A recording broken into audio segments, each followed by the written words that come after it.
Welcome to Café Stories. I'm Alfie, your host for today's mystery. We're joining Hercule Poirot today at the mysterious Villa Thespis with The Last Guests of Orchid Isle. Before we begin, I would love to know where in the world you are tuning in from today. Let me know in the comments. Settle in with a warm cup of coffee, stay curious, and let's ease into it. The Last Guests of Orchid Isle. Chapter 1. An Invitation to Mystery. It was in early April of 1940 that I returned to London on a week's leave. The war had been dragging on with what some newspapers called the phony war, a strange lull before what we all feared would soon become a storm of violence. I had been stationed with my old regiment, doing work that, while necessary, could hardly be called exciting.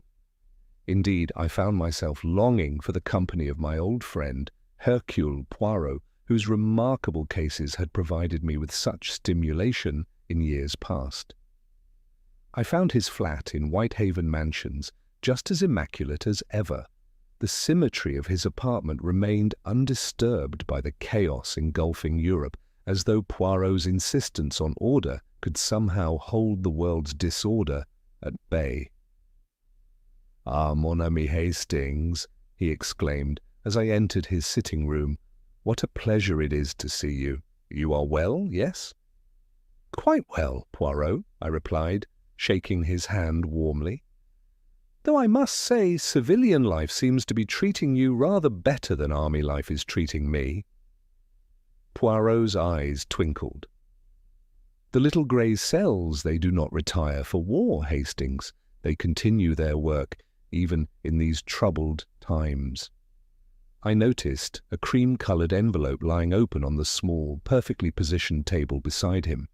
The paper appeared expensive, and I could detect a faint scent of perfume. "I see you've had some correspondence," I remarked, nodding toward the letter. "Ah, yes. It arrived this morning. Most curious indeed." Poirot picked up the envelope delicately between his fingers. "It is perhaps fortunate that you have come today, mon ami. This letter, it intrigues me." "What sort of letter?" I asked, settling into the chair opposite him. "An invitation, Hastings, from a Madame Vestry, a name with which I am not familiar. She requests my presence on an island in the Mediterranean, a small place called Orchid Isle." "A holiday?" I suggested. "Sounds like a pleasant diversion from London during wartime." Poirot shook his head, his magnificent moustaches quivering slightly. "No, no! I am invited as what she calls a theatrical consultant. Most strange, is it not? I, Hercule Poirot, who knows nothing of the theatre." "Theatrical consultant," I repeated, my curiosity piqued. "Whatever for?" Poirot handed me the letter. The handwriting was elegant, flowing across the page with artistic flourishes. I read it quickly. "Dear Monsieur Poirot, I trust this letter finds you well in these troubling times. Your reputation for discretion and perception has prompted me to seek your assistance in a matter of some delicacy. I am assembling a company of once distinguished theatrical performers for a private production at my estate on Orchid Isle. The nature of this production requires not only artistic talent, but also the keen eye of someone who understands human nature in all its complexities. I would be honored if you would join us as a theatrical consultant. Your fee will be substantial, £500, with all expenses covered. The engagement would last no more than 2 weeks. Enclosed, you will find information regarding travel arrangements and a list of my other guests. I trust their names will assure you of the serious nature of this undertaking. With sincere anticipation, Madame Elise Vestris."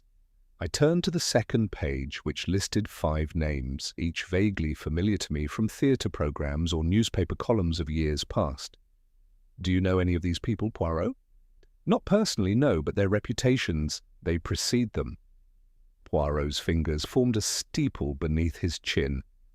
Eleonora Valli, once a great soprano, Victor Lambert, the playwright who was recently accused of espionage, Heinrich Keller, the illusionist who suffered that terrible accident, Daisy May, who rose from chorus girl to lady when she married Lord Haviland, and Timothy Forsyth, who managed the Grand Imperial Theatre until that scandal with the investors' money. Not exactly at the height of their careers, are they? I observed. Précisément, Hastings. They are, each one, performers whose stars have fallen. Yet this Madame Vestris brings them together for what she calls a grand theatrical comeback. It is curious. Are you going to accept? Poirot's eyes gleamed. The little grey cells, they are stimulated by this puzzle. Why should this woman, whom I do not know, request my presence for such an event? And why these particular performers, each with their own shadow hanging over them? Perhaps it's exactly as she says, a comeback attempt. Perhaps. Poirot did not sound convinced. But why now, with Europe at war? Why on a remote island? And why request the presence of Hercule Poirot, who knows nothing of theatrical productions? I had to admit his questions were valid. There was something peculiar about the invitation. Well, I said, I suppose you'll have to decline. My leave is only for a week, and I couldn't possibly— But you could, mon ami, Poirot interrupted.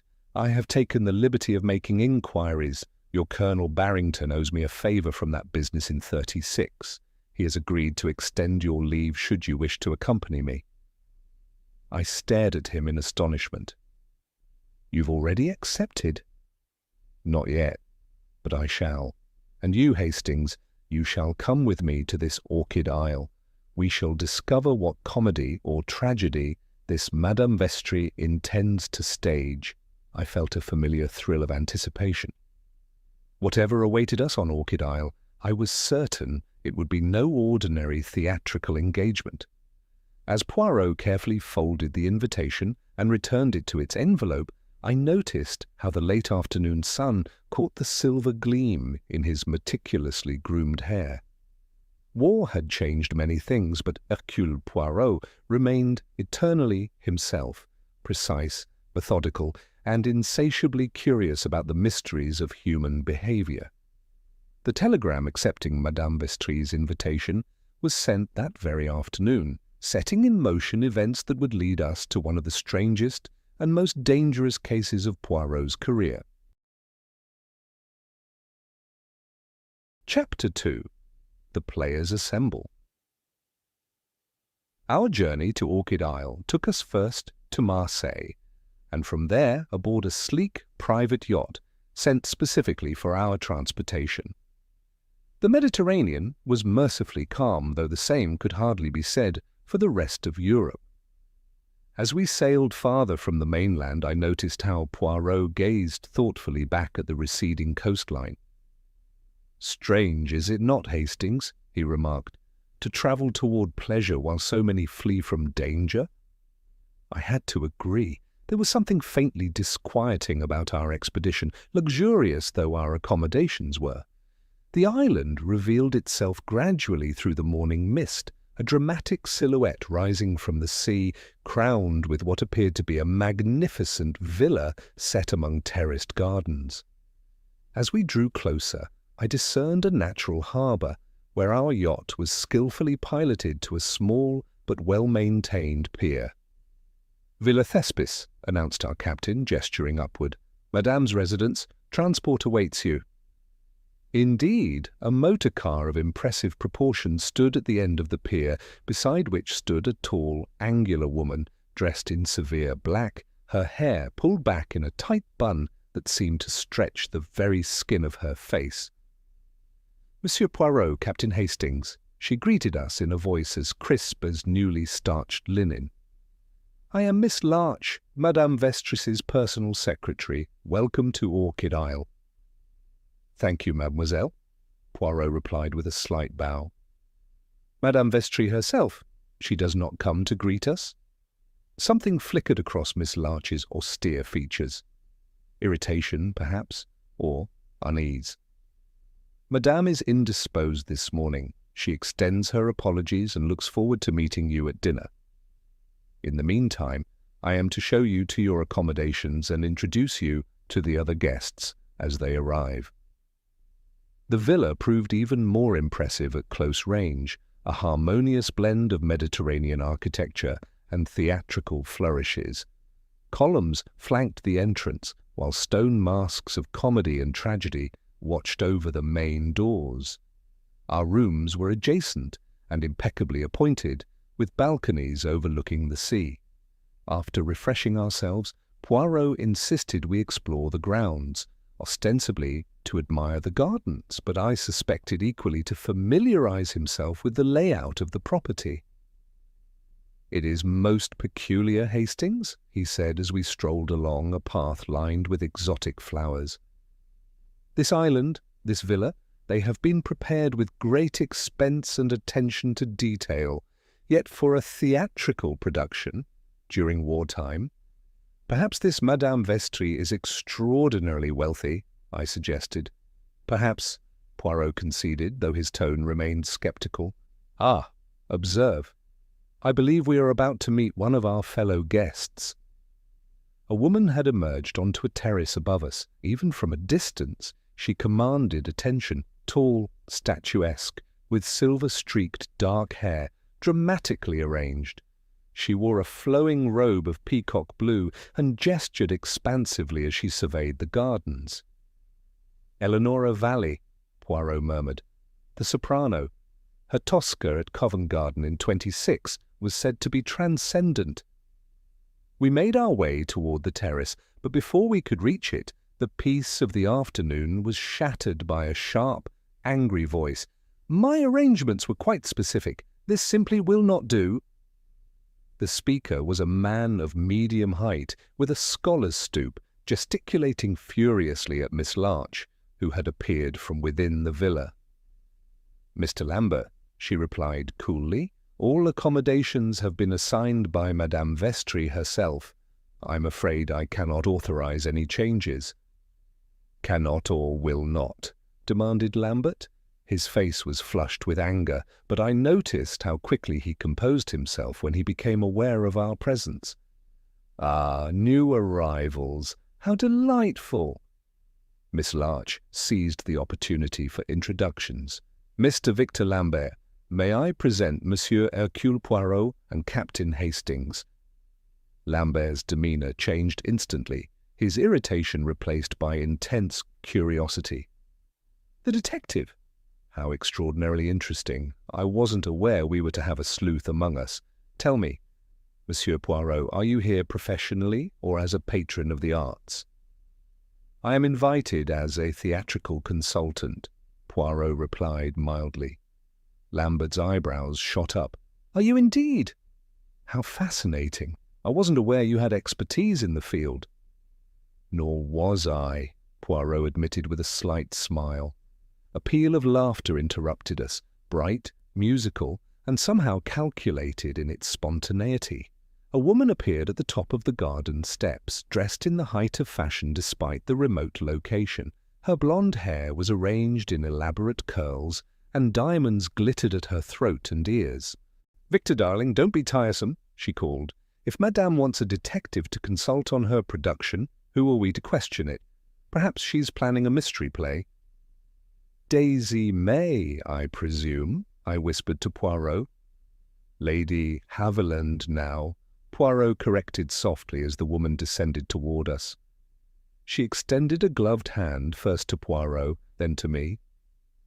"How thrilling to meet you both. I've always been fascinated by crime. Fictional crime, of course." Her smile was dazzling, but didn't quite reach her eyes, which remained watchful and calculating. "A common interest, perhaps," came a new voice, deep and accented. A man appeared on the path behind us, leaning heavily on an ornate cane. The criminal mind and the theatrical mind, they are not so different, no? Both require imagination, planning, a certain flair for the dramatic.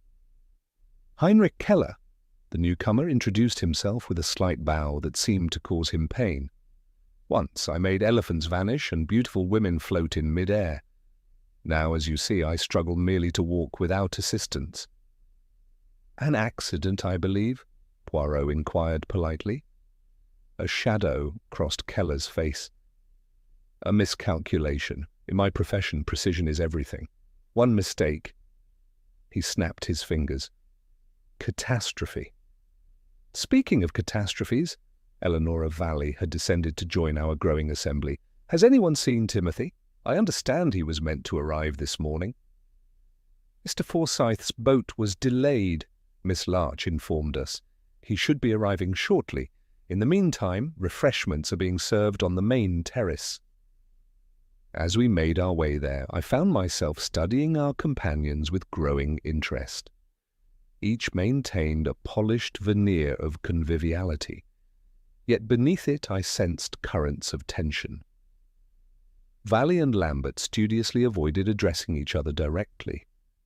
Keller watched the others with an illusionist's attentive gaze, and Lady Haviland, Daisy May, flitted between groups with practised charm that nonetheless felt carefully calculated. Poirot, I noticed, observed it all with his characteristic blend of courtesy and penetrating attention. Only once did he lean toward me to whisper, "Note well, mon ami, how each speaks of their arrival. The details they do not quite align." Before I could ask what he meant, a commotion at the entrance to the villa heralded the arrival of our final guest. Timothy Forsyth burst onto the terrace with the energy of a man half his age, booming greetings and apologies in equal measure. "Dreadful business with the boat. Mechanical failure, they said, though I have my suspicions." He pumped my hand vigorously, then Poirot's. "Forsyth's the name. Timothy to friends, of which I hope to count you both before our little adventure concludes." Despite his jovial manner, I noticed how the other guests received him with varying degrees of restraint. Something lay beneath the surface of these relationships, old rivalries perhaps, or secrets shared. The Mediterranean sun began its descent toward the horizon, bathing Villa Thespis in golden light. As yet there was no sign of our mysterious hostess, Madame Vestry. But as servants began lighting torches around the terrace, I could not shake the feeling that we were all being observed, players assembled on a stage, awaiting the director's command to begin the performance. Chapter 3. Rehearsals and Revelations.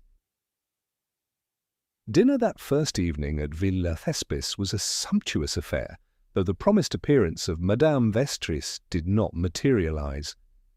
Instead, Miss Larch informed us that our hostess was indisposed and would meet us the following day. I noted how Poirot's eyebrows rose fractionally at this announcement, though he made no comment. The conversation flowed as freely as the excellent wine, yet beneath the surface pleasantries I sensed undercurrents of tension. Eleanor Valley dominated much of the discussion with theatrical anecdotes, while Victor Lambert offered sardonic commentary that occasionally bordered on rudeness. Timothy Forsyth laughed too loudly at every quip, and Lady Haviland Daisy flirted indiscriminately with all the men present, including Poirot, who received her attentions with amused tolerance. Only Heinrich Keller remained somewhat aloof, watching the others with the calculating gaze of a chess player anticipating his opponent's moves. "Tell me, Miss Larch," Poirot inquired as dessert was served, "what precisely does Madame Vestry envision for this theatrical revival? Surely the performers must prepare." Miss Larch nodded stiffly. "Indeed, Monsieur Poirot. Each guest will receive their individual instructions tomorrow morning. Madame has prepared personalized portfolios. The theatre has been fully restored for your use." "A theatre? Here on the island?" I asked, surprised. "Villa Thespis was built by an eccentric Italian count with a passion for drama," Forsyth explained. "Commissioned his own private playhouse, complete with all the modern trappings. Must have cost a fortune." "How interesting that you should know this history, Mr. Forsyth," Poirot remarked mildly. A moment of discomfort crossed Forsyth's florid features. "Oh, well, one hears things in theatrical circles. Fascinating property. Quite famous in certain quarters. Perhaps you might enlighten us further on the morrow when we see this theatre," said Poirot. "For now I find myself rather fatigued from our journey." The following morning brought another disappointment for those eager to meet our elusive hostess. Breakfast arrived with sealed envelopes for each guest, delivered by servants who seemed to materialize and vanish with practiced discretion. "Instructions," announced Miss Larch, who supervised the distribution. "Madame requests your presence in the theatre at 11 o'clock, after you have reviewed your materials." My envelope contained only a polite note, suggesting I might enjoy exploring the island while the performers worked. Poirot, however, received a substantial portfolio bound in blue leather.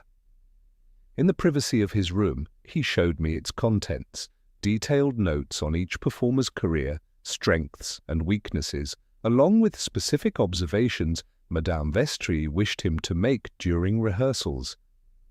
"Most strange, Hastings," he murmured, examining the meticulous handwriting. "These notes, they are extraordinarily thorough, yet they focus less on artistic qualities than on character. What do you mean?" Poirot indicated a passage about Eleanor Valley. "Note how she responds when her authority is challenged.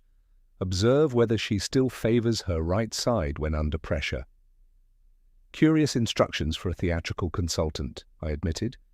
"Indeed, and observe," he pointed to another section, "these remarks about Victor Lambert. His temperament, when criticized, may prove illuminating. Watch his hands during confrontational scenes. Perhaps she's concerned about managing difficult personalities." "Perhaps," Poirot conceded, though his expression remained thoughtful. "Come, mon ami, let us see this famous theatre." The theatre within Villa Thespis exceeded all expectations.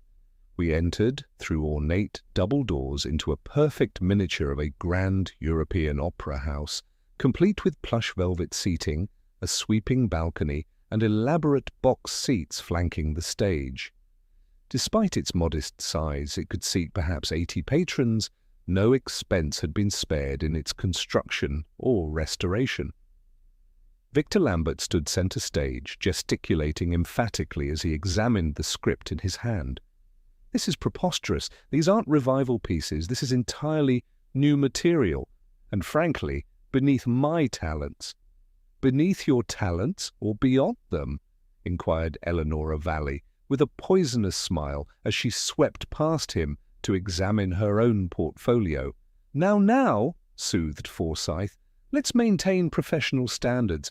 I'm sure Madame Vestris has her reasons." "Her reasons remain as mysterious as the lady herself," remarked Keller, who had settled himself in the front row, his damaged leg stretched before him. "I find myself wondering whether she exists at all." Lady Haviland gave a theatrical gasp. "Heinrich, what a suggestion!" "Is it so outlandish?" Keller replied with a shrug. "We are summoned to a remote island by an unknown patron who fails to appear. We receive instructions from a secretary and servants who volunteer nothing. Does none of this strike you as orchestrated?" An uncomfortable silence followed his words. "Well, I, for one, am delighted to be here," Lady Haviland declared, breaking the tension with practiced ease. "My portfolio contains a charming dramatic monologue, quite flattering to my particular skills." "Mine appears to be a one-act play," said Lambert, still frowning at his script. "Something vaguely allegorical involving masks and mistaken identities. Derivative, if you ask me." "How fascinating," said Poirot, moving to center stage. "Each of you has received different material." The performers exchanged glances of surprise. "You mean yours isn't a scene from La Traviata?" Valley asked Lady Haviland, who shook her head. "And yours isn't a dramatic recitation of The Hollow Men?" Forsyth inquired of Lambert. Curiouser and curiouser, murmured Keller, his eyes narrowing. It seems we are not mounting a single production at all, but 5 separate performances. Despite this confusion, rehearsals proceeded throughout the day. Poirot observed attentively, occasionally making notes in a small notebook. I found myself equally fascinated by the performers and by Poirot's reactions to them. He seemed particularly interested when Keller mentioned offhandedly that he had adapted his illusionist skills to accommodate his injury. "The accident that caused your disability?" Poirot inquired delicately. "It occurred during a performance, yes?" A shadow crossed Keller's face. "A spectacular failure of engineering and trust, Monsieur Poirot, one I do not care to revisit. It was during the evening gathering in the villa's magnificent library that the first genuine crack appeared in the performer's carefully maintained veneer of civility." Forsyth, somewhat loosened by brandy, made a casual reference to that dreadful business in Paris that caused Lambert to stiffen visibly. "I'd thank you not to resurrect ancient history, Timothy," Lambert said coldly. "Ancient? Hardly ancient." "6 years ago hardly constitutes ancient," Forsyth replied with a dismissive wave. 6 years or 60, some subjects are better left undisturbed," snapped Lambert. "How you can call it undisturbed when it was splashed across every newspaper in Europe," Forsyth began, but Keller interrupted him. "Perhaps we should all be more discreet about past entanglements," he suggested smoothly. "After all, we 5 share a history that predates Paris, do we not?" A tense silence fell over the room. "Victory lights," Keller continued, his voice soft but clear in the stillness. "A wartime review that ended rather abruptly. I believe that was our only collaboration as a complete ensemble." I noticed how each of the others reacted to these words, Valley's fingers tightening around her glass, Lambert's jaw clenching, Lady Haviland's sudden fascination with her bracelet, Forsyth's uncomfortable shift in his chair. Later, as Poirot and I retired to our rooms, I asked him about this revelation. "Victory lights? Have you heard of it, Poirot?" "Non, mon ami, but clearly it holds significance for our theatrical friends." Poirot's expression was thoughtful, as he straightened his cufflinks with meticulous precision. "And significance, Hastings, is what we must seek among these curious instructions and unspoken histories. For I am beginning to suspect that Madame Vestry has assembled her cast not for a theatrical revival, but for a very different kind of performance altogether."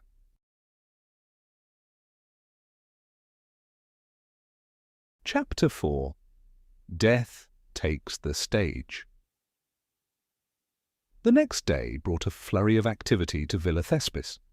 Miss Larch announced at breakfast that the evening would feature a private performance, a dress rehearsal of sorts, to which all were expected to contribute. Elaborate costumes had been prepared, and would be delivered to each performer's room by midday. "And Madame Vestry?" inquired Poirot, delicately dabbing his lips with a napkin. "Will she grace us with her presence this evening?" Miss Larch's expression remained impassive. "Madame will observe the performances and make her decision regarding the grand revival thereafter." "Most irregular," muttered Lambert, slicing his egg with surgical precision. "Preparing without direction, performing without adequate rehearsal. It's artistic sabotage." "Oh, do stop complaining, Victor," said Lady Haviland, with a tinkling laugh that didn't reach her eyes. "One might think you're afraid to perform." Lambert's face flushed. "I fear nothing except mediocrity, Daisy. Something you've never had cause to worry about, as you've never risen above it." "Children, children," Forsyth intervened jovially, though I noticed a certain tightness around his mouth. "Save the drama for the stage, eh?" Throughout the day, Poirot and I observed the increasingly tense preparations. The performers worked separately, each in a different part of the theatre. Valley commandeered the stage itself, her powerful soprano echoing through the empty seats as she practiced scales with military precision. Lambert paced in the green room, muttering lines under his breath with increasing agitation. Keller had somehow arranged a small workroom behind the stage where he tinkered with various objects I couldn't identify, while Lady Haviland flitted between locations, ostensibly seeking advice, but seeming more intent on gathering intelligence on her colleagues' preparations. Forsyth, meanwhile, had assumed an unofficial role as master of ceremonies, coordinating with the staff and making arrangements for lighting and sound. I found his energetic efficiency somewhat suspicious. "He knows this place rather well for someone who claims only passing familiarity," I remarked to Poirot as we observed him directing a servant to adjust the stage curtains. "Indeed, mon ami," Poirot replied softly. "And observe how Lady Haviland watches him when she believes herself unobserved. There is history there, I think." By late afternoon, a palpable tension had settled over Villa Thespis. The performers retired to their rooms to dress for the evening's presentation, while servants transformed the theatre's foyer into an elegant reception area, complete with champagne and elaborate hors d'oeuvres. Poirot and I dressed for the occasion, formal evening wear seemingly being expected according to the note slipped under our doors. As we descended to the theatre, I couldn't help but admire how effectively the villa had been converted into a venue worthy of London's West End. "Our mysterious hostess spares no expense," I commented. "Yes," Poirot agreed thoughtfully. "One wonders what return she expects on such a considerable investment." The foyer gradually filled with the small audience for the evening's performance. Miss Larch, of course, along with what appeared to be senior members of the household staff. Still no sign of Madame Vestris. At precisely 8 o'clock, Miss Larch announced that the performance would begin in 15 minutes, and that Monsieur Poirot was requested backstage to offer any final consultation. Backstage was a hive of controlled chaos. Eleonora Valley stood resplendent in an elaborate 18th century gown, while Keller adjusted a half-mask that concealed the upper portion of his face. Lady Haviland sparkled in an outfit reminiscent of a music hall soubrette, though considerably more tasteful. Forsyth bustled about in formal evening wear with a theatrical cape, playing his self-appointed role of impresario to the hilt. "Where is Lambert?" Poirot inquired, glancing around the crowded space. "In his dressing room, still primping," Forsyth replied with a dismissive wave. "Prima donna tendencies, I'm afraid. Someone ought to fetch him. We begin in 10 minutes. "I shall go," offered Poirot smoothly. "Perhaps you would accompany me, Hastings?" I confess I am not entirely familiar with the backstage layout.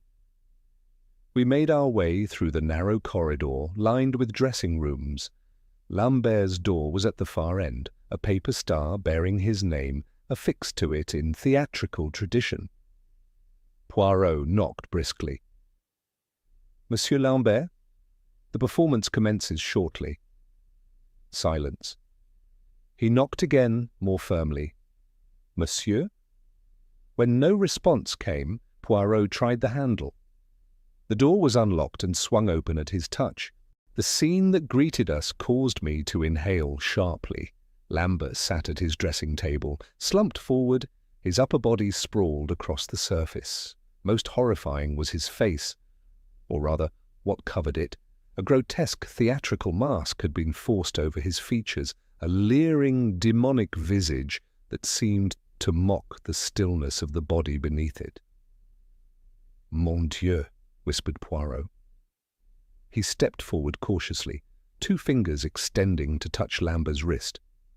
After a moment, he looked up at me and shook his head slightly. "Hastings, remain here. Permit no one to enter. I shall inform Miss Larch that there has been an incident." But events overtook Poirot's plan. A scream pierced the air. Eleanora Valley stood in the doorway, her hands pressed to her mouth, eyes wide with horror. "Victor!" she gasped. "Oh, my God!" Within moments, the narrow corridor filled with people. Lady Haviland turned deathly pale and had to be supported by Forsyth, whose own face had lost its ruddy colour. Keller alone remained composed, though his eyes narrowed as he surveyed the scene with clinical detachment. "Nobody touch anything," Poirot commanded, his voice cutting through the chaos. "Hastings, secure the door. Miss Larch, I must ask you to contact the mainland authorities immediately." "Impossible," she replied, her usual composure shaken but not destroyed. "The storm." Indeed, I realized with a start that the faint rumbling I had attributed to stage machinery was in fact thunder. At some point during our preparations for the evening, a Mediterranean storm had blown in, and now rain lashed against the windows of the corridor. "No boats will risk the crossing until it passes," Miss Larch continued. "We are isolated until morning at the earliest." "Then we are also isolated with a killer," said Keller softly, his accented voice cutting through the shocked silence that followed Miss Larch's announcement. I saw Poirot bend to examine something clutched in Lambert's lifeless hand, a torn scrap of paper that he carefully extracted without disturbing the body's position. He glanced at it briefly before slipping it into his pocket, his expression giving nothing away. The evening's theatrical performance had been cancelled, replaced by a darker, unscripted drama. As I looked at the faces around me, shock, horror, fear, and, in at least one case, a curious calculation, I realized that the mysterious Madame Vestris had indeed assembled a company for a performance. But the entertainment she sought was clearly of a more sinister nature than any of us had anticipated. Chapter 5. The Second Act. The hours following Lambert's murder passed in a blur of controlled chaos.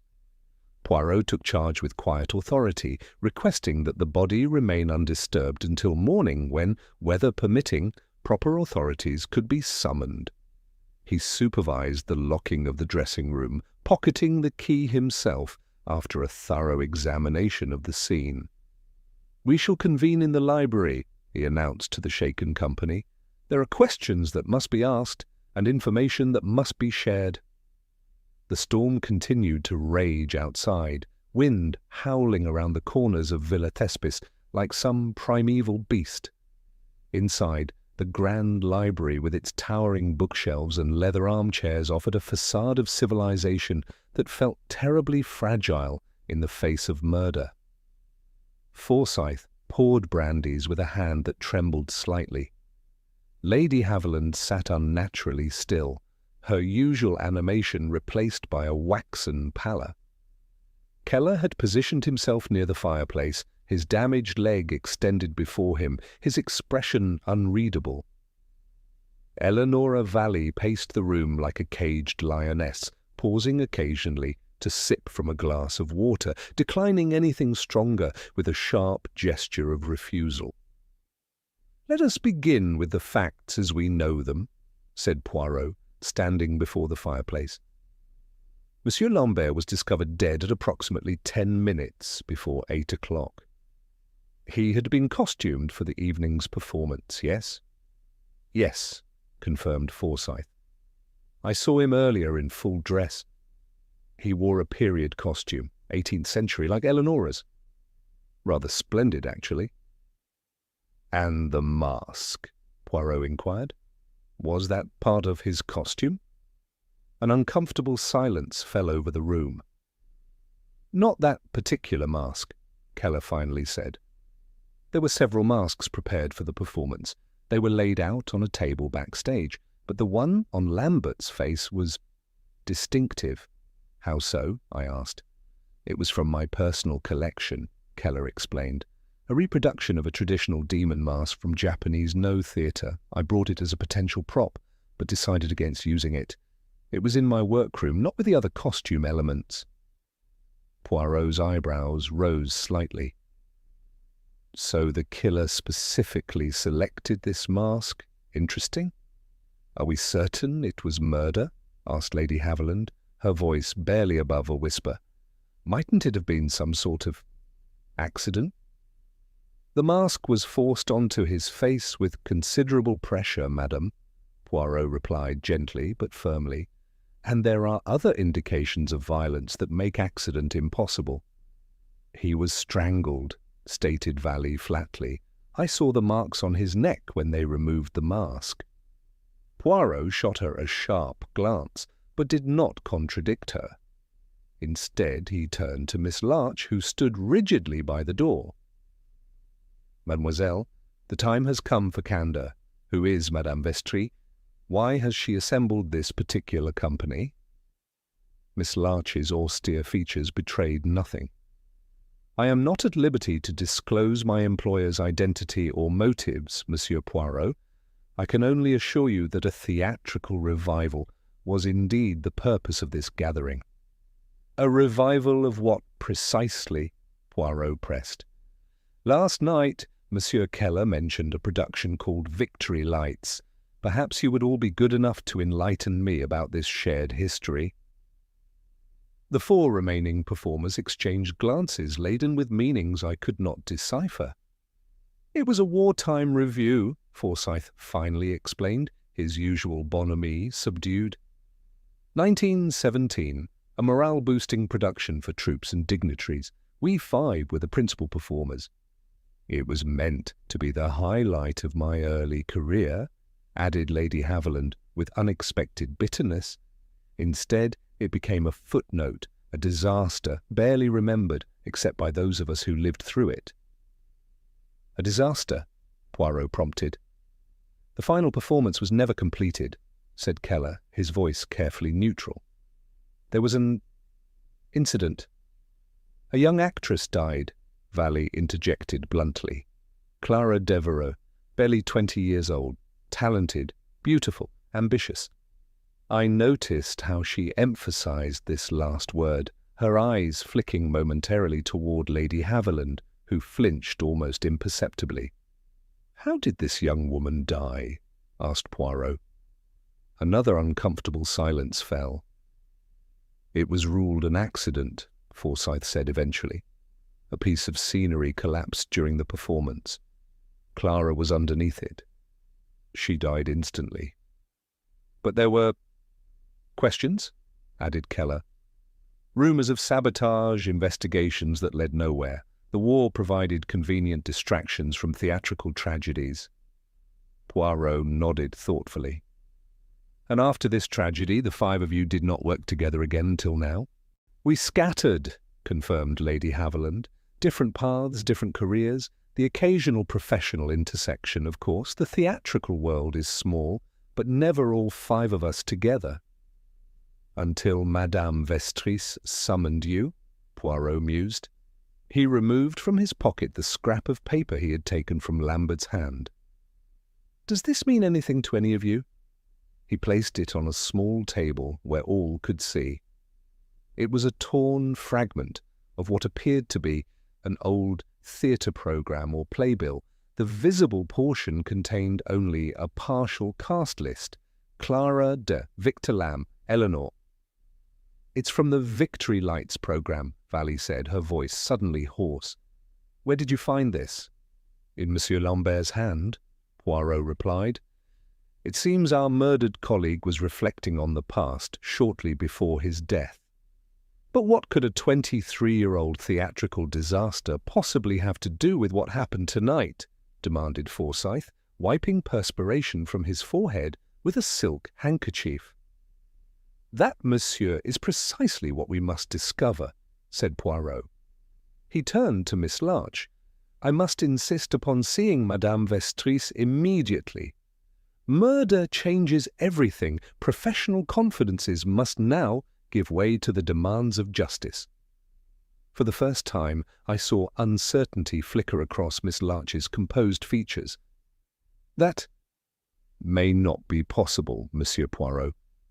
Because she does not exist, suggested Keller with a humourless smile. She exists, said Miss Larch firmly, but her presence here is complicated. Whatever explanation might have followed was interrupted by a sudden piercing scream from somewhere above us.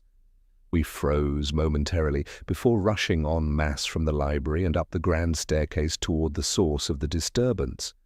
A maid stood trembling at the entrance to the lighting balcony that overlooked the theatre, a narrow walkway accessible from the villa's second floor, used to adjust and maintain the elaborate stage lighting. "There!" she gasped, pointing through the open door. "Madame Valley! I saw her go in earlier to retrieve something, but now—" Poirot pushed past gently, but firmly. I followed close behind, and together we stepped onto the narrow iron balcony that ran the width of the theatre. A figure lay sprawled across the walkway, the distinctive peacock blue of Eleanora Valley's evening gown, unmistakable even in the dim emergency lighting. Poirot knelt swiftly beside her, checking for signs of life, but I could tell from his expression it was too late. Eleanora Valley, the once great soprano, lay dead, her body positioned in a grotesque parody of a marionette, with limbs at unnatural angles. "Mon Dieu," Poirot murmured, looking up at the cut rope dangling from the railing above where someone had clearly sabotaged the safety barrier. "It appears our killer has staged a second act." Behind us, Lady Haviland's voice rose in hysteria. "First Victor, now Eleanora! We're being picked off one by one." As servants led the distraught woman away, I caught Poirot's eye. In his expression I saw not just concern, but a dawning comprehension. "2 murders, Hastings," he said quietly, "each staged like a theatrical scene. And both victims connected to a tragedy from the past. The pattern becomes clearer, though the hand behind it remains hidden. Looking down at Valley's body, I couldn't help but think of her words just hours earlier about the young actress who had died during Victory Lights. Clara Devereux, talented, beautiful, ambitious, whose death had been dismissed as a tragic accident. I wondered what secrets lay buried in that long-ago performance, secrets perhaps worth killing to keep concealed. Chapter 6. Behind the Masks. Dawn broke over Orchid Isle with deceptive serenity. The storm had passed during the night, leaving behind a washed-clean sky and sparkling Mediterranean waters that seemed to mock the darkness that had descended upon Villa Thespis. 2 murders within hours of each other had transformed our theatrical retreat into a nightmare from which there was no immediate escape. Miss Larch informed us at a subdued breakfast that a boat had been dispatched to the mainland to summon authorities, but rough seas in the storm's aftermath meant help would not arrive until afternoon at the earliest. "Until then," said Poirot, accepting a cup of perfectly prepared hot chocolate, "we must continue our own investigation. The killer will not wait politely for the official authorities to arrive, n'est-ce pas?" The 3 remaining performers picked at their food in tense silence. Lady Haviland had abandoned any pretense of flirtatious vivacity. Her face was drawn, her eyes darting nervously between her companions. Forsyth's usual bonhomie had deflated like a punctured balloon, leaving behind a man who looked suddenly older and distinctly afraid. Only Keller maintained his composure, methodically consuming his breakfast with the same detached precision with which he had observed the previous night's events. "Monsieur Poirot," Miss Larch said, breaking the uncomfortable silence, "Madame has instructed me to provide you with any assistance you require." "Ah, so Madame Vestris does indeed exist and is aware of our situation," said Poirot, his eyebrows rising. "Most interesting. And might we now have the pleasure of meeting this mysterious lady?" Miss Larch hesitated. "Madame regrets that personal contact remains impossible at present. However, she has authorized me to grant you complete access to all areas of Villa Thespis and to answer any questions within my knowledge. Then perhaps you would be good enough to accompany us to the theatre after breakfast, Poirot suggested. There are certain aspects of both crime scenes I wish to examine in daylight. The theatre felt different in the harsh light of morning, smaller, somehow, and less magical. The crime scenes had been preserved as Poirot had instructed. Lambert's dressing room remained locked, and the lighting balcony where Valley had met her death was cordoned off with a length of velvet rope scavenged from the lobby. "I should like to examine Monsieur Lambert's script," Poirot announced, "the one he was rehearsing yesterday." Miss Larch produced a key to a small storage room adjacent to the stage. All performance materials were kept here when not in use. Inside, neatly labelled shelves contained the individual portfolios prepared for each performer.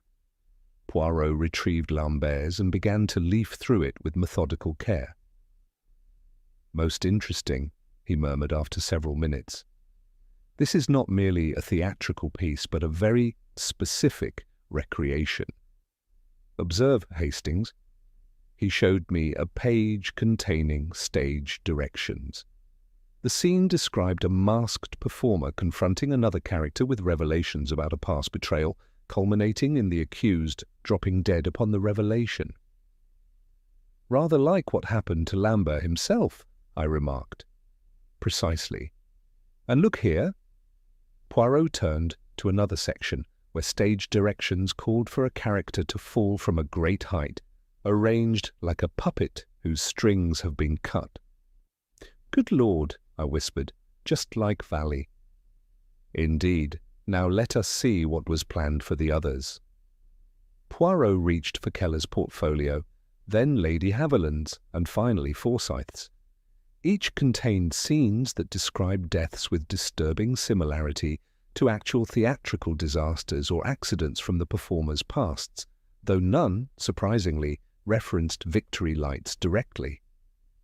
"So the killer is following a script," I said. "Not precisely following, mon ami, but adapting it most creatively." Poirot carefully replaced the portfolios and locked the storage room. "Now I think it is time we examined the hidden room you discovered this morning." Following a tip from one of the servants, I had stumbled upon a small chamber concealed behind a sliding panel in the theatre's green room. Poirot had been with Keller at the time, questioning him about the Japanese mask used in Lambert's murder. The hidden room proved to be a sort of shrine to theatrical memorabilia. Faded playbills, yellowed newspaper clippings, and photographs in tarnished frames covered the walls. A glass case contained costume pieces and small props, each labelled with meticulous care. "Look," I said, pointing to a section of wall dedicated entirely to victory lights. Programs, reviews, and production photographs were arranged in chronological order, culminating in sensational newspaper headlines about a theatrical tragedy and "Young actress killed in freak accident."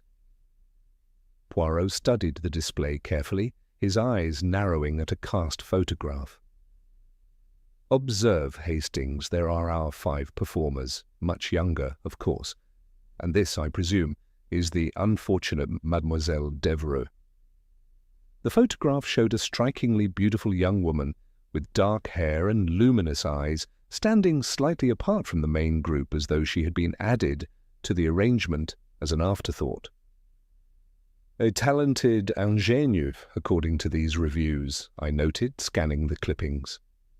"And one who died most inconveniently," added Poirot, "just as her star was ascending." We continued our examination, paying particular attention to the newspaper accounts of Clara Devereux's death. According to the reports, a heavy piece of scenery had broken loose during the final performance, crushing the young actress before a horrified audience of military officers and dignitaries. "The investigation concluded it was an unfortunate accident," I said, summarizing one lengthy article, attributed to wartime material shortages and hasty construction. Yet rumors persisted, Poirot noted, indicating another clipping from a less reputable publication, which hinted at suspicious circumstances and professional jealousy. Before we could discuss these implications further, a commotion from the theatre called us back. We emerged from the hidden room to find Keller confronting Lady Haviland and Forsyth, his usual composure replaced by cold fury. "You knew," he was saying, his accent more pronounced in his agitation. "You both knew what this was about from the beginning. That's why you were so eager to come to this island, to protect yourselves." "That's absurd," sputtered Forsyth. "I had no idea." "Liar!" Keller brandished a sheaf of papers. "I found these in Lamber's suitcase. He was writing a play, a true account of what happened to Clara. He was going to expose all of us." "I think," Poirot intervened smoothly, "that now is the time for complete candour. Let us return to the library where we may be comfortable. It seems Monsieur Lambert had another script, one not provided by our mysterious Madame Vestry. The library, with its imposing shelves and leather armchairs, once again became our impromptu interrogation room. Keller placed Lambert's manuscript on the table before us. "Strings of Betrayal," Poirot read from the title page. "An interesting choice of words." "Read Act 3, Keller said grimly. "The scene where Clara dies. It wasn't an accident at all." Poirot turned the pages with care, reading silently for several minutes. The rest of us waited in tense silence. "According to this," he said finally, "Mademoiselle Devereux was deliberately sacrificed because she had discovered something dangerous, a secret involving espionage hidden within the Victory Lights production." Lady Haviland gave a small gasp. Forsyth's ruddy complexion had turned ashen. "Preposterous," he muttered, but there was no conviction in his voice. "Lambert was going to expose us all," said Keller. "That's why he was killed. And Valley, too, she must have known something." "Or perhaps," suggested Poirot, "she was involved in Mademoiselle Devereux's death." The tension in the room was palpable. Lady Haviland twisted her handkerchief into knots, while Forsyth repeatedly mopped his brow. Keller watched them both with the cold, calculating gaze of a predator. "I believe," said Poirot, "that we are dealing with a most theatrical form of justice, or revenge. Our mysterious host has restaged Victory Lights with a very different ending in mind." At that moment, Miss Larch entered, with a silver tray bearing a small, cordial glass. "Mr. Keller, your midday medicine," she announced. Keller took the glass with a nod of thanks, downing the contents in a single swallow before returning his attention to Lambert's manuscript. 15 minutes had not passed before he clutched suddenly at his throat, his face contorting in agony. "My medicine," he gasped, half rising from his chair before collapsing to the carpet in convulsions. Poirot rushed to his side, but it was already too late. Heinrich Keller's eyes stared sightlessly at the ceiling, his body grotesquely twisted in death. "Poison," Poirot confirmed grimly, detecting the faint almond scent that lingered on the illusionist's lips. "Our third victim. 3 down, 2 remaining. The pattern is unmistakable now." As servants removed Keller's body, I noticed Lady Haviland and Forsyth exchange a look of pure terror. Whatever secrets lay buried in their shared past, they now understood that someone was methodically eliminating everyone connected to Clara Devereux's death, one by one, in scenes scripted with macabre theatrical precision. Chapter 7. The Forgotten Performance. 3 murders within 24 hours had transformed Villa Thespis into a house of shadows. The remaining guests moved cautiously through its elegant corridors, starting at unexpected sounds and avoiding darkened corners. Lady Haviland had taken to carrying a small silver letter opener, while Forsyth never ventured anywhere alone. Poirot, however, seemed energized by the mounting crisis. He spent the afternoon meticulously examining every document related to victory lights, occasionally making notes in a small black notebook. I had rarely seen him so absorbed. "Hastings," he said as late afternoon sunlight slanted through the library windows, "I believe the authorities will not reach us until tomorrow. The boat sent to the mainland has reported engine trouble, most convenient for our killer, n'est-ce pas? You think it was sabotage? It would be consistent with the careful planning evident in everything else." Poirot tapped his pencil against his notebook. "Consider, each murder recreates a theatrical death, each victim connected to this Victory Lights production, each killing requiring intimate knowledge of the villa and its occupants." "Then you believe Madame Vestris is responsible?" "Ah, the mysterious Madame." Poirot's eyes gleamed. "I have been giving her considerable thought, and I believe it is time we spoke with Miss Larch again, more forcefully this time." We found the secretary in a small office adjacent to the entrance hall, methodically sorting correspondence as though 3 murders were merely minor inconveniences in her orderly world. "Miss Larch," Poirot began without preamble, "3 people have died. The pretense of a theatrical revival has been shattered beyond repair. The moment has come for complete honesty about your employer." Miss Larch looked up from her papers, her expression as impenetrable as ever. "I told you, Monsieur Poirot, I am not at liberty." "Liberty, mademoiselle, is precisely what you may lose if you continue to obstruct a murder investigation," Poirot interrupted, his voice uncharacteristically sharp. "Now tell me, who is Madame Vestris and what is her connection to Victory Lights?" For a long moment the secretary remained silent, her internal struggle visible only in a slight tightening of her lips. Finally, she set down her pen with a sigh. "Madame Vestris is not what any of you have assumed," she said, carefully. "The name is a pseudonym, of course, borrowed from a 19th century theatrical impresario." "And her real identity?" I prompted. Miss Larch hesitated again before responding. "I cannot tell you that. I am bound by confidentiality. What I can say is that Madame has a profound interest in seeing justice done regarding events that occurred during Victory Lights, events that were deliberately concealed for over 20 years. "Justice or revenge?" asked Poirot. "Is there always a difference?" Miss Larch countered, surprising me with this brief display of emotion. She quickly regained her composure. "I was not aware that Madame intended anything beyond a confrontation.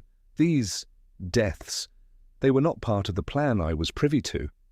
"Yet you seem unsurprised by them," observed Poirot. "I have learned that theatrical temperaments are capable of extreme actions," she replied coolly. "Now, if you'll excuse me, I must prepare for the authorities' arrival tomorrow." As we left Miss Larch to her paperwork, Poirot's expression was thoughtful. "She knows more than she tells, that one. But she has confirmed what I suspected. Our mysterious host seeks justice for Clara Devereux."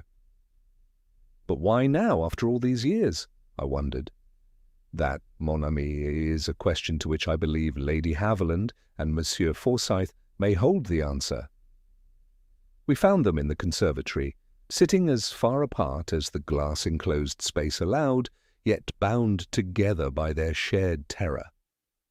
Forsyth clutched a brandy that did little to steady his trembling hands, while Lady Haviland stared fixedly at the exotic orchids that gave the island its name.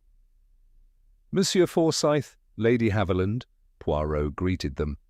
"The time for half-truths has passed. Clara Devereux did not die accidentally during Victory Lights. She was murdered, deliberately sacrificed by someone in the company. And I believe you both know exactly what happened that night in 1917. Lady Haviland's composure cracked entirely. "It wasn't supposed to end that way," she cried. "None of us knew what would happen to her." "Daisy, for God's sake," Forsyth hissed, but it was too late. "Knew what would happen to whom precisely?" Poirot asked gently. Lady Haviland looked at him with eyes swimming in tears. "Clara, she discovered something she shouldn't have. About the production." "The espionage connection Monsieur Lambert mentioned in his manuscript," Poirot prompted. Forsyth set down his glass with a sharp click. Lambert was always too clever for his own good. Yes, there was more to Victory Lights than morale-boosting entertainment. The production served as a cover for information exchange. Nothing treasonous, you understand. We were helping the Allies. "We thought we were," Lady Haviland corrected bitterly. "Victor arranged it all, said it was patriotic work, passing coded messages through the performances, but Clara found out the truth." "And what truth was that?" I asked. "Victor was playing both sides," Forsyth admitted. "The information we thought was going to British intelligence was also being sold to the Germans. Clara discovered his coded logbook and confronted him before the final performance. So Lambert arranged her death to silence her," Poirot concluded. "Not alone," said Lady Haviland, her voice barely above a whisper. "We all participated, God help us. Victor convinced us Clara was the double agent, that she would expose us all. Eleonora agreed to alter the scenery rigging. Heinrich created a distraction with one of his illusions. She faltered. "I kept Clara in position on her mark, and Timothy ensured no investigation would follow. We believed we were protecting ourselves and the operation," Forsyth insisted. "It was wartime. Difficult choices had to be made." "And afterward?" Poirot asked. "When you discovered Lambert had deceived you?" "By then it was too late," Lady Haviland replied hollowly. "Clara was dead. We were all complicit. And Victor had evidence that would implicate us all if anything happened to him." "A perfect trap," observed Poirot. "And so you all continued your separate careers, bound together by this dark secret, until Madame Vestris invited you to Orchid Isle." "We should never have come," Forsyth groaned. "But you did," said Poirot. "All of you. Why accept such a mysterious invitation, knowing the risk it might entail?" Lady Haviland and Forsyth exchanged a glance, laden with unspoken communication. "The letters," Lady Haviland finally said. "We each received letters before the formal invitations. They contained details, things only someone who knew about Clara could know, and a promise." "A promise of what?" I asked. "Redemption," said Forsyth. "A chance to make amends, to tell the true story at last, and a substantial payment, of course." "Of course," echoed Poirot dryly. "And now 3 of you are dead, and 2 remain. Tell me, did either of you recognize anything familiar about our elusive Madame Vestris? Perhaps something in her handwriting, her turn of phrase?" Both shook their heads. "I've never seen or spoken with her," said Lady Haviland. "Nor I," added Forsyth. "Then perhaps," suggested Poirot, rising to his feet, "it is time we sought out this mysterious lady ourselves. The answers we seek lie somewhere within Villa Thespis, and I believe I know where to begin our search." As we left the conservatory, I noticed a small white card had been placed on a side table near the door, the kind used for floral deliveries. A simple message was written in an elegant hand: "Final act. Theatre, 8 p.m. I showed it to Poirot, who examined it carefully before slipping it into his pocket. "It seems, mon ami, that our invisible hostess has finally decided to make her appearance." His expression was grave as he gazed out at the Mediterranean, now painted with the deepening colors of sunset. "Tonight, I believe, we shall witness the true finale of Victory Lights, a performance 23 years in the making." Chapter 8. Final Curtain. As evening descended upon Villa Thespis, the theatre took on an otherworldly quality. Someone had lit the ornate wall sconces and footlights, casting the empty auditorium in a golden glow that did nothing to dispel the foreboding that hung in the air like heavy perfume. Poirot insisted that both Lady Haviland and Forsyth accompany us to this final confrontation, despite their obvious terror.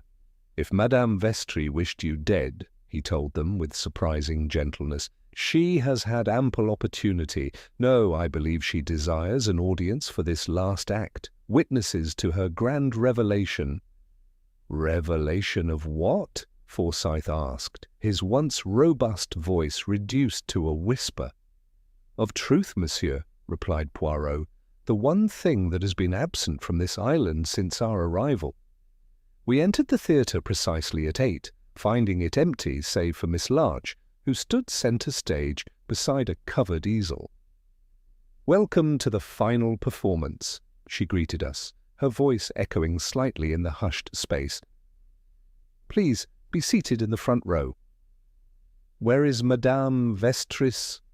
Demanded Lady Haviland, clutching her small silver letter opener like a talisman. All will be revealed in due course, Miss Larch replied. Once we were seated, she removed the cloth from the easel, revealing a portrait of Clara Devereux, the same beautiful young woman from the Victory Lights promotional materials, but painted with such skill and intimacy that she seemed almost alive in the theatrical lighting. You may recognize this portrait, said Miss Larch. It hung in the London home of Edward Devereux until his death 3 years ago. Clara's father, murmured Forsyth. He never recovered from her death. Indeed not, confirmed Miss Larch. He spent his fortune searching for answers, hiring detectives, following leads, all while maintaining his theatrical career as a means to stay close to those he suspected. It consumed him utterly. Edward Devereux, Poirot mused. I believe he was known for character roles and theatrical management, a respected figure in London theatre circles. Yes, said Miss Larch, and also the original owner of Villa Thespis. A gasp escaped Lady Haviland. Edward owned this place. I had no idea. Few did, replied Miss Larch. He purchased it through intermediaries in 1919, renovated it extensively, yet never visited. It was his contingency plan, the place where justice would eventually be served. And you, mademoiselle? Poirot inquired gently. What is your role in this drama? Miss Larch's severe features softened almost imperceptibly.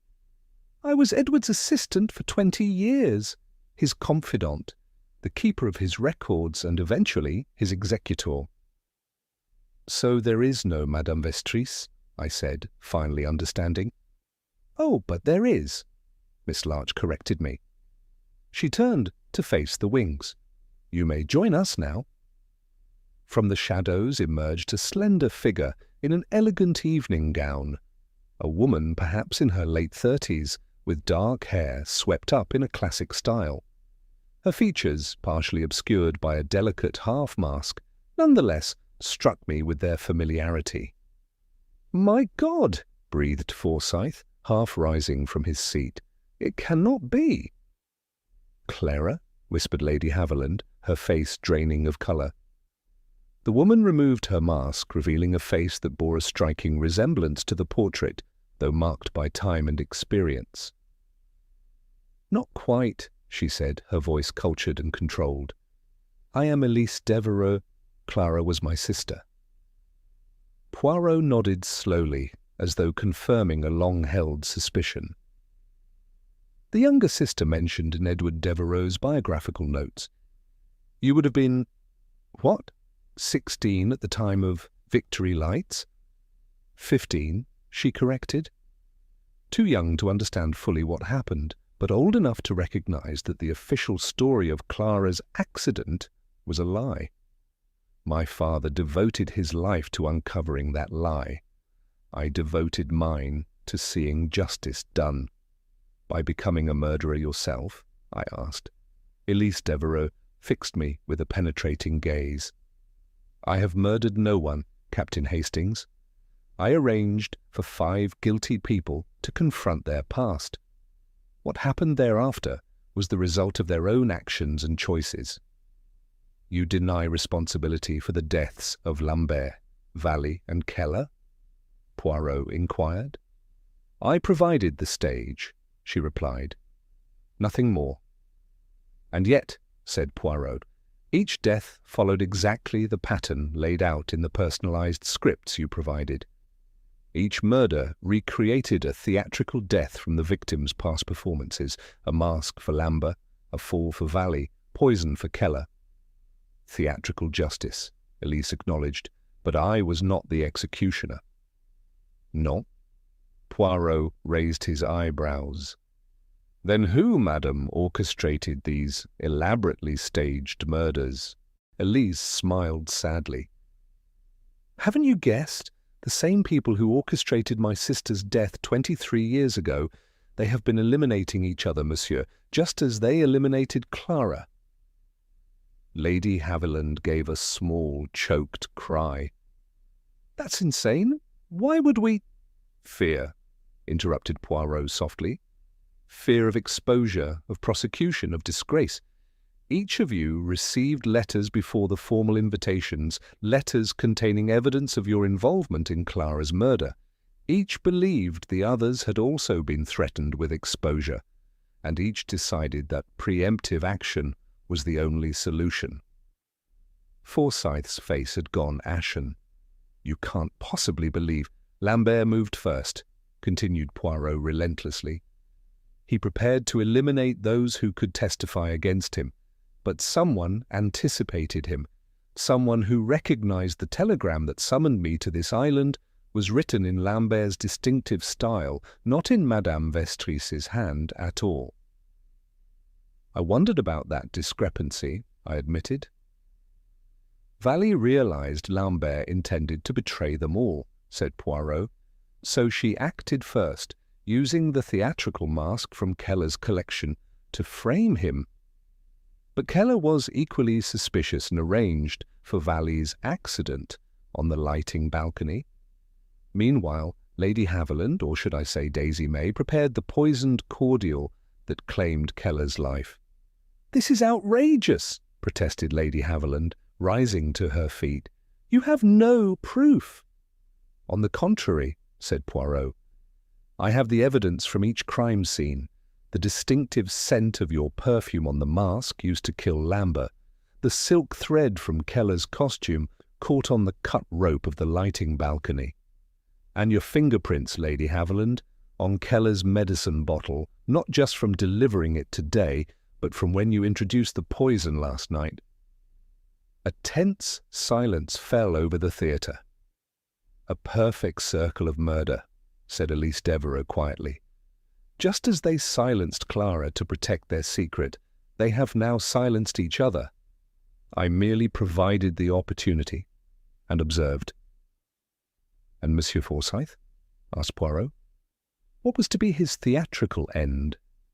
"I believe he intended to escape," said Elise. "The boat that reportedly developed engine trouble. It was sabotaged by Mr. Forsyth himself, who planned to repair it secretly and flee before the authorities arrived." Forsyth's composure finally shattered. "What else could I do?" he cried.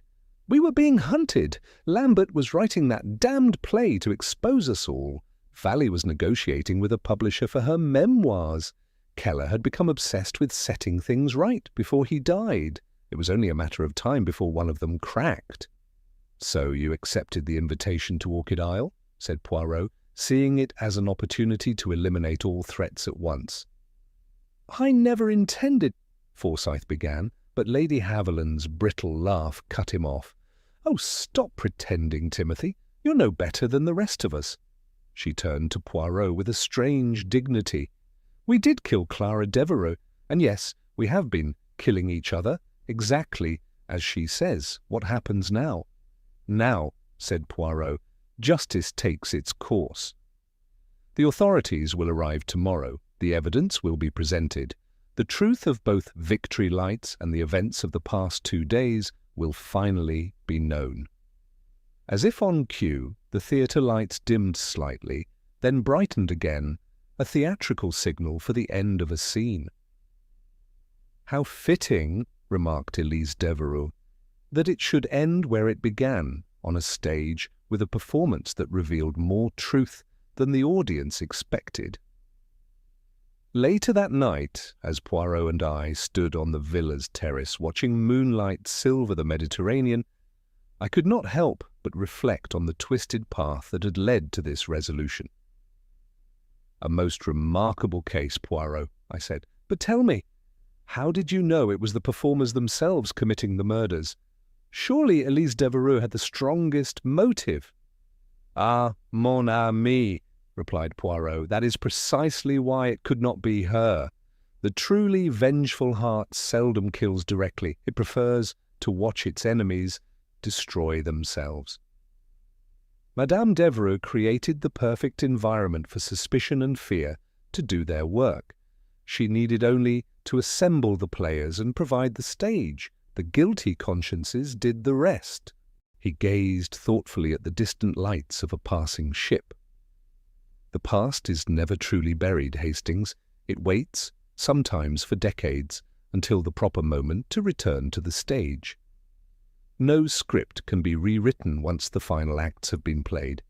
And for our theatrical friends, the curtain has at last come down on their most tragic performance." Moonlight caught the silver in his meticulously groomed hair as he turned away from the sea. In his expression I saw not triumph, but a somber satisfaction that justice, long delayed, had finally found its voice on Orchid Isle.